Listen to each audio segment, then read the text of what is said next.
by spelling your I have name. to speak up a little bit. I'll wear hearing If you could spell your name for me. Okay. Randy Steidl, Steidl. And if you could just summarize your story in a minute, maybe. Okay. In 1987, I was convicted of a brutal downstate murder of a young newlywed couple, Dyke and Karen Rhodes. And the evidence that the prosecution used against me was a town drunk and some mentally ill, drug-addicted woman who both received rewards from the prosecution and from the Illinois State Police. It was found out after she got off the witness stand. She was paid $2,500 for her testimony.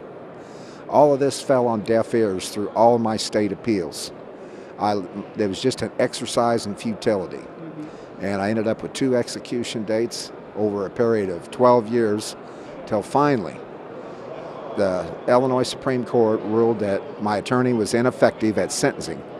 I then, in turn, got a life without parole sentence. And it took me an additional 5.5 years before I secured my freedom. After 17.5 years, I was finally freed. There's no physical evidence tying me to the crime. The witnesses had recanted numerous times. And that's basically why I'm here today, is to show how that the prosecutors, even if they do everything above board, can still put an innocent person on death row. And I believe after 5.5 years of death row, 12 years of death row and 5.5 years of a life without parole, that life without parole is a far harsher sentence. And at least when you give somebody life, they're alive to prove their innocence, because you can release an innocent man from prison. I'm living proof of that. You can't release him from the grave.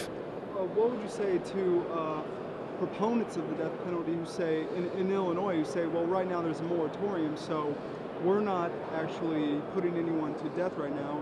It's more of a threat than a consequence. Absolutely. George Ryan did a great thing by putting this moratorium in place when he found that I'm just one of 20 off of Illinois' death row that were sitting on death row wrongly convicted. And he saw the flaws in the system. And this should be an indictment against the system itself in Illinois. And it should be an eye-opener and a wake-up call to all taxpayers and voters in this state that you have a system that is not perfect. And you can't have 20 innocent men out of 167 sitting on Illinois' death row. We're second only to Florida. And it's time for this barbaric system to end. We have an alternative. It's life without parole. That means just exactly that. And you don't risk the possibility of executing an innocent person. But what about the argument that without the threat of death, some people will go ahead and commit some of those heinous crimes, or once they've committed a heinous crime, will continue on that spree? I believe that after being locked up with death row inmates and talking to a lot of them, they never gave the death penalty a second thought. Most of them were there for a crime of passion. And I believe if you really want to punish somebody, you give them life without parole. Those 12 guys I saw in 12 years that were walked off to be executed, none of them went kicking or screaming.